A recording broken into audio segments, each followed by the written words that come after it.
Who is Alexander Willcocks? How long have you been running the business for, Alex? Alex, have you always wanted to be an entrepreneur? Can you remember how you got your first customer? Welcome to the JOD Pod, a micro podcast where we interview CEOs, entrepreneurs, founders, authors, and coaches. Today we are joined by Alexander Willcocks, the founder and managing director of Burbeck Interiors. Alex, great to have you on the JOD Pod. James, fantastic to be here. Thank you for having me. No worries. Alex, for those of us that don't know who you are, who is Alexander Willcocks?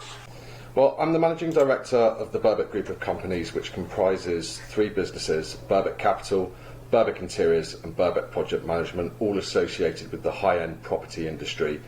I'm responsible for the day-to-day running of Burbeck Interiors, which is a home staging and property styling business, whereby we essentially help clients sell their properties for the maximum value in the shortest time frame available. How long have you been running the business for, Alex?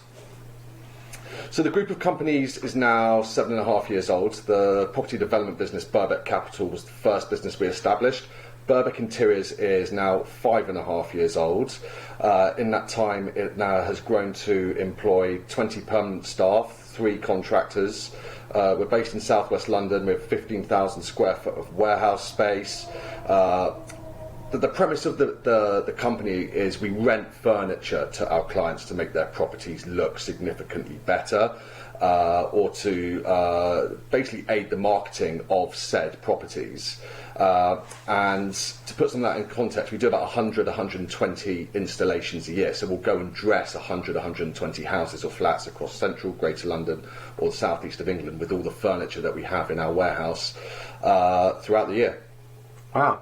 Is the market moving at the moment? I'm guessing that's quite an easy question to ask, but maybe quite difficult to answer. Well, I think for anyone, the past 18 months has obviously been hugely turbulent in regards to the wider sort of COVID situation. And I think if we look back 12, 18 months ago, we had no idea what the consequences of that was going to be. Back in March, April 2020, the property market was shut down. So there was a huge amount of uncertainty as to how we were going to survive as a company. I'm really grateful to say that 12, 18 months further down the line that we're in a really strong position. You know, the property market has performed exceptionally well over that period, and we have continued to reap the rewards of that ourselves. So business is booming, which is great. Brilliant. I'm guessing there was lots of pent-up movers that were waiting to make a move, and then all of a sudden the floodgates opened and people just kind of, stampeded onto the market, and a lot happened very quickly. Well, exactly. I mean, we had to encourage that ourselves. I think when the pandemic first hit, we as business owners took stock of what the situation was, and there were a number of different options available to us as owners. For myself, we saw it as an opportunity to be aggressive, to continue to invest in the company, to create and capture market share, and I think that's a real driving force for the success that we've experienced in the past 18 months. We didn't take our foot off the brake. Okay, look, we had to shut the company down for 4 weeks, literally shut the company down for 4 weeks, where we made zero money, zero income. But when we were given the opportunity to open up again, we went hammer and tong at it. We invested significantly into the marketing of the company, new websites, increased headcount, increased branding, advertising, and I think that aggressive approach has put us in really good stead. That's so good to hear, Alex. I've got a couple of different friends in run organisations in town, different industries entirely, but they've gone 2 different routes entirely. So one is a recruitment company that just went heavy on hiring new recruiters to train them up in the downturn when things weren't happening, because they knew that when the floodgates were opened, they needed extra bodies to actually handle the extra workload that was going to come through. And another business that literally just kind of closed up shop and just kind of tries to hold on to where they were now. And it's the ones that have been aggressive that have actually done well, that I've noticed. So it's really interesting to hear that you've gone through that journey yourself. 100%. I don't necessarily know if there's a right or wrong answer. I guess it comes down to your own dynamic and makeup and what you're comfortable with, the risk reward of it. Because when you invest in a business, that money's got to come from somewhere, and you've got to put it in. So you've got to have the faith that you're going to get a return on that investment. But that's how we've pretty much done business from day one. In terms of when we set the company up, it was like, let's go see if we can do this. So we went and bought some furniture and see if we could rented it. Unfortunately, we could. So whenever we're faced with adversity, our approach is to really kind of approach that head on and really go for it. I think you either commit 100%, or there's really no point in kind of doing it. Wonderful. So that's how we do it. We didn't spend, when we set the business up, we didn't spend loads of time and money looking at branding, business cards, websites. We just went out and said, look, can we sell this service? Can we do it? I think a lot of people kind of forget that when they're setting up companies. Yeah. Can you actually do it? A lot of people look at the nuts and bolts, spend a lot of time designing all those kind of softer touches around the business, where actually the fundamentals are, is there a demand for your service and products, and can you actually sell it to people? And if the answer to that is yes, happy days, go and do all the other bits and pieces. So we've always had that approach, just get out there and essentially do it. And I think that's been more true over the past 18 months than any time that we've been in existence, and the benefits that we're seeing of that now are great. So pretty happy with how that's played out. Awesome. Alex, have you always wanted to be an entrepreneur? I mean, does it sound cheesy if I say yes? No. Share your story. This is authenticity. Yeah. Look, I come from I guess my parents were entrepreneurs.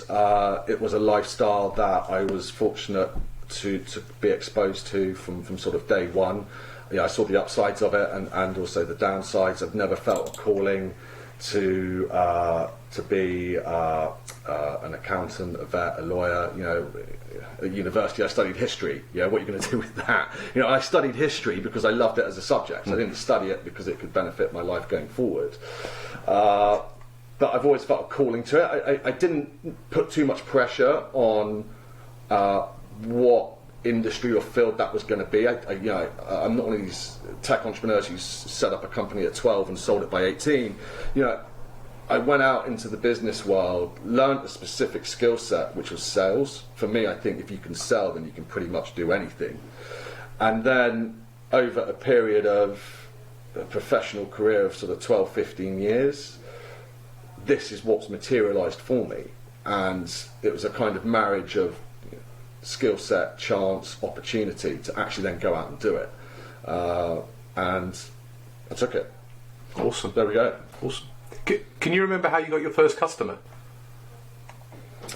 Yeah, I did. So again, the advantage, or one of the advantages for us, is having a group of companies. Burbeck Interiors, as I said, I'm responsible for on the day-to-day, but we also have the development business and the project management business, and we started off as property developers. So we were developing residential flats and houses in southwest London, and we were using other companies to provide this dressing service that Burbeck Interiors now does, but we weren't happy with what they were doing. So we looked at the situation and said, look, we should do this ourselves. We know what our clients want from our service because we're our own client. We can do it better. Let's go and do it. So we had some contacts in the industry already, and I just leveraged that. I walked into a contact of mine on the agent side, and I said, look, would you mind if you spoke to your client about us dressing their house, which you've got on the market? And he said, okay, I'll call them. So we did them a deal, we dressed it, and the rest is history. I think that's such an important meta story that you've told there, from talking about sales and not worrying about the website and the soft elements of building a business, but actually just going and asking people the question. People get turned off from sales and they think, oh no, I just want to build a company or create a product. But you've got to go and talk to clients, you've got to go and talk to customers and figure out, would they, if we offered this, would you be happy to accept it? And you're doing that right on the coalface there and making it happen. And you literally just went out and bought some furniture, and then you were able to offer the service, off the bat. Yeah, That is basically it. We went out, spoke to some people, said, would you be interested? They said yes. So we went out and bought some furniture and rented it to them, took a yield on that, used that yield to go buy some more furniture, and off we go and off we go. But James, what you've just said is 100% true, right? In terms of you've got to be able to talk to clients, you've got to be able to go out there and assess what the market wants from your service or product. That never stops, right? Like, we're always doing that, week in, week out, day out, refining what we're doing, refining our service, fine-tuning our products and what we're providing clients. We're constantly asking our clients, right, if we tweaked it to do this, would you prefer it? Or if we did this, how would that benefit you? And I think by constantly having our finger on the pulse and asking those questions, we're able to continue to evolve the business, provide better client service, provide better products, provide better results. That's anybody listening, thinking about starting a business, go and ask people, go and ask your ideal client, is this something that you need? Is this something that you want? And then continue doing it. I think that's so key.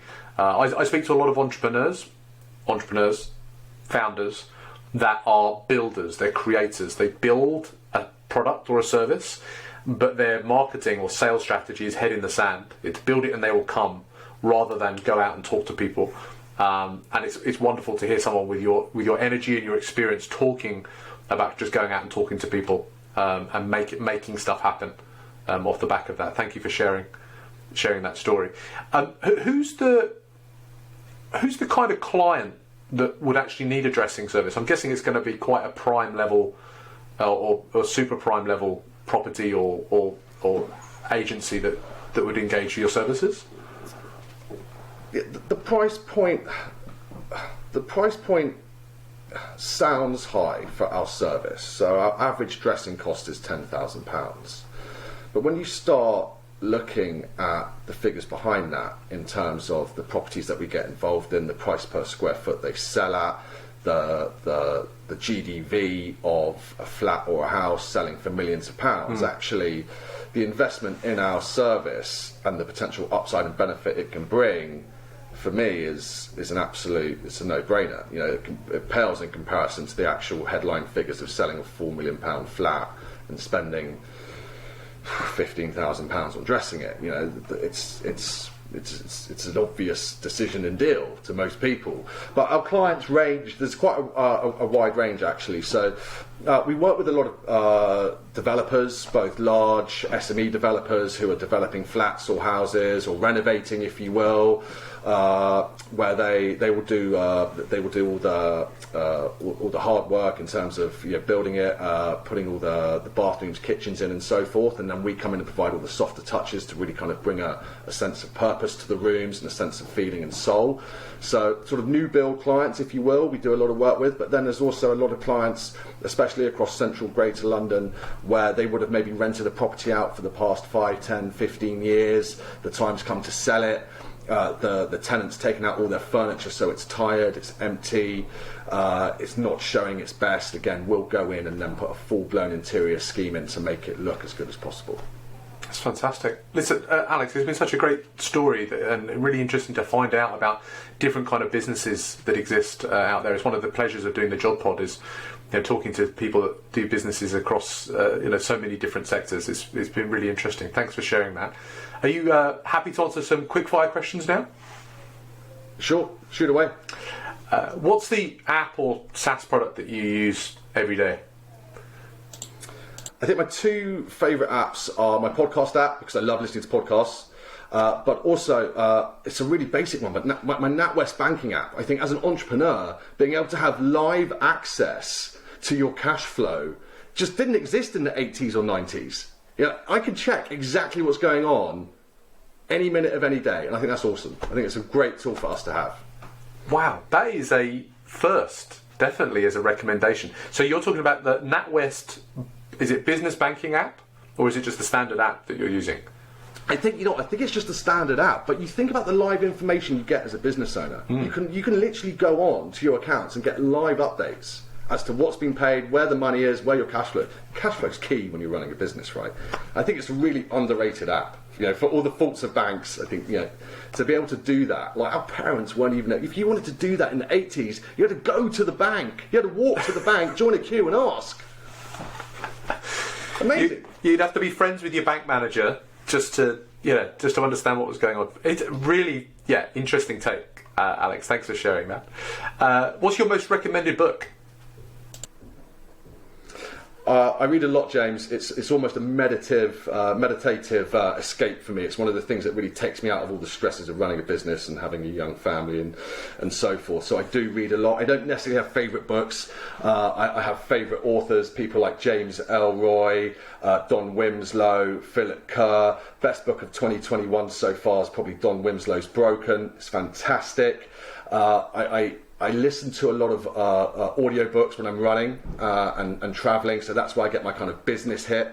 At the moment, I'm listening to a fantastic book called The Culture Code by Daniel Cole. It's all about how we create winning cultures within a business, because ultimately, if you're going to run a successful business, it's not just about you, it's about the people you employ, the teams, how you get the most out of them to perform at the highest level.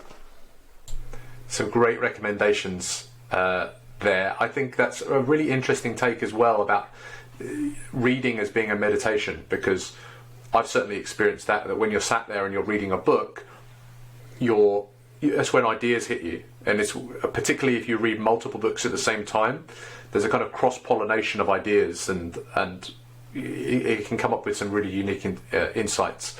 Some good recommendations there. Daniel Cole, The Culture Codes. I think that's going to be so important as well with this kind of post-pandemic world, about companies looking at how they're hiring and making sure they've got a culture that aligns with where people are at. Because I think a lot of people are questioning, whether or not they're in the right business or the right organisation at the moment. Some great shares there, Alex. Thank you. Apart from your audiobooks, who do you listen to on your podcasts or watch on your YouTubes? Again, I try and keep that sort of business focused, if you will. I think a fantastic podcast which I've listened to a lot over the past couple of months is the High Performance Podcast by Jake Humphrey. Again, just trying to get inspiration, learn from other people's experiences, both in the business world and the sports world. There's also another podcast called the Jacko Podcast, which is by Jacko Winnick, which is an ex-Navy SEAL. I like also hearing about what happens in a military context and trying to apply that to a business context as well as my own personal life. So those are two regulars. I'm an Arsenal fan for my sins, so I stay up to date with Arsenal on the numerous podcasts that get produced on them. And Parenting Hell as well, just to soften the blow and find out how other parents are getting on, which is Josh Widdicombe and God, I've forgotten his partner. Very similar listening habits to me there, Alex. Jocko's podcast certainly got me through the first part of lockdown. I was on 3 weeks of daddy daycare with our 2-year-old. Now 2-year-old, he was 1, and I needed something about some serious subject matter, and hearing him talk about war and his experience through that was so useful. I haven't listened to Parenting Help with Josh Widdicombe, but you'd recommend as a parent? It's light-hearted. If you've got a 2-year-old, I've got a 5-year-old and a 6-week-old baby at home. So oh man! Congratulations. I need. Thanks very much. I need that sort of light-heartedness to kind of put some perspective on things. Yeah, definitely. So yeah, it's a bit of fun. Awesome. Good recommendations. I'll link up to those as well. Jake Humphreys needs no help growing his podcast. It's been a very recommended podcast on that question. Interesting how they're mixing business and sport there. Really good.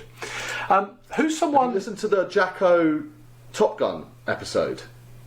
How they invented Top Gun. I might have. I should listen to that. Yeah, okay. I will check it out. I'll check him out. He's a really incredible guy. His books are great as well. They're not novels, but they're good to get into. And there's the Warrior Kid?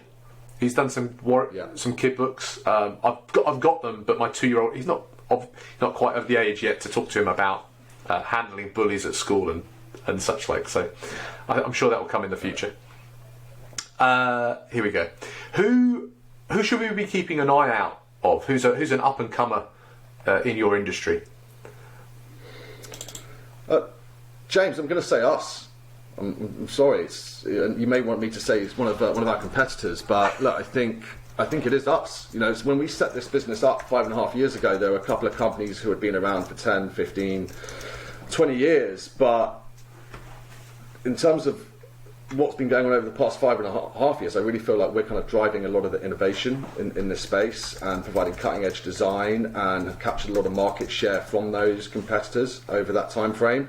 So in terms of who to keep an eye out on, I'm going to keep an eye out on us for the time being. Man, also great confidence. I love it, Alex. And from talking to you as well, I think it's evident that the next few years are going to be really exciting for you.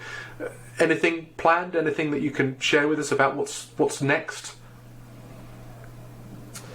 I think continued expansion. Again, you know, we're going to continue to be aggressive, continue to invest in the companies, continue to seek out new opportunities, look to expand both domestically and internationally.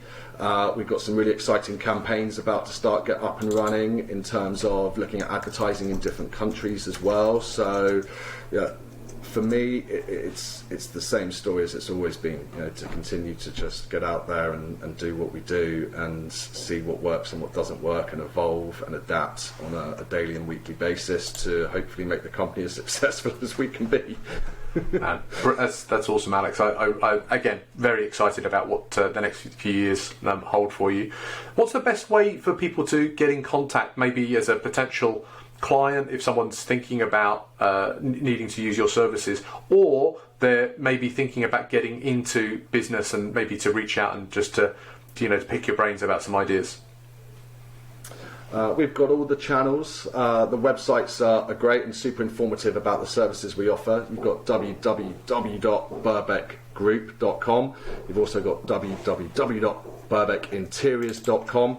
If you just want to see a little bit more about what we do, our Instagram has got all of the wonderful photos from the installs that the designers put together, which is Burbeck Interiors. We're active on LinkedIn, Alex Willcocks or Alexander Willcocks. You can find me there. And if you want to email us direct, info@burbeckgroup.com is the best email address to get us on. Awesome. There we have it. Alexander Willcocks is the founder and managing director of Burbeck Interiors, who specialise in innovative interior design schemes, expert home staging and bespoke property styling in homes across London and the South East. But international expansion is coming soon. Very excited to see where that goes, Alex. He managed to get his first customer through just walking in and talking to existing contacts, asking the question, buying some furniture, and then building the business from there. Very exciting about how he's started that business up and where it is now. Podcast wise, app wise, he uses the podcast app on his. Do you use your iPhone for your podcast? Just the standard podcast app? Yeah, iPhone 12. Standard podcast app. There'll be a new podcast on that very shortly, Alex. You might want to subscribe to that, hear about other entrepreneurs and founders. 100%. But he loves using his NatWest banking app, which gives him live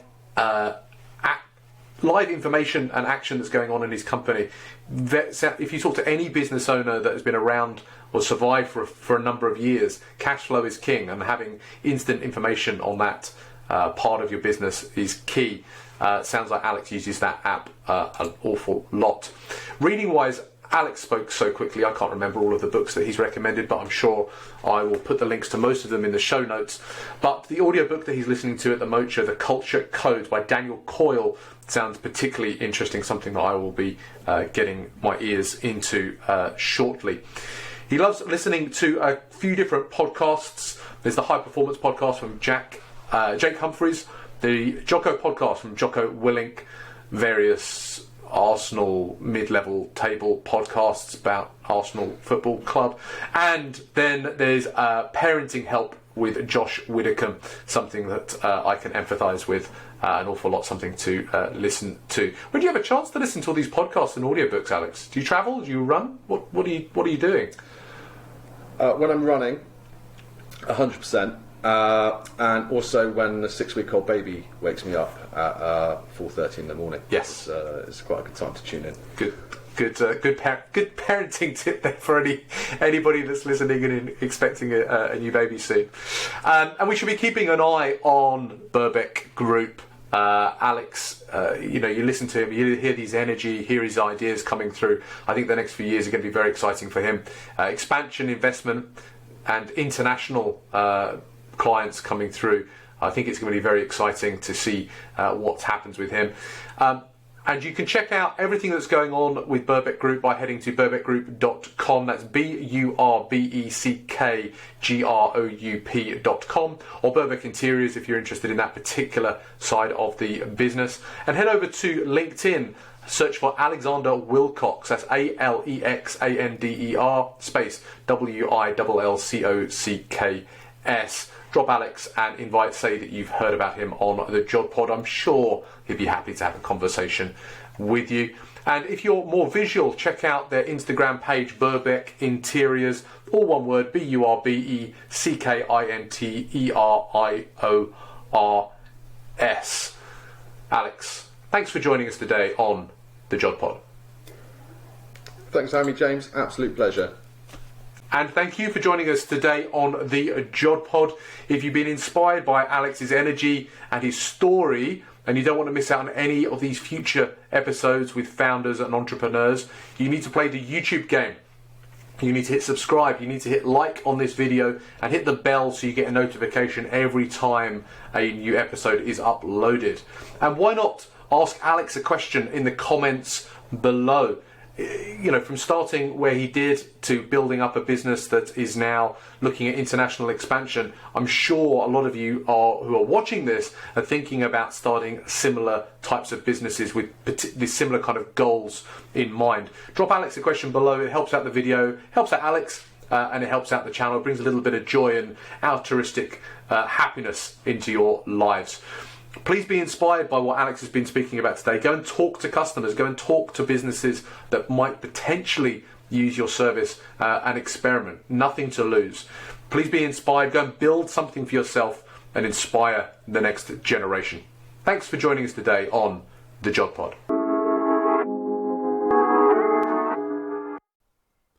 If you enjoyed this interview, why don't you check out some of these other interviews that we've done on the JOD Pod. More inspirational CEOs, coaches, entrepreneurs, founders, and authors. I'm sure there's something here that will inspire you to build something new.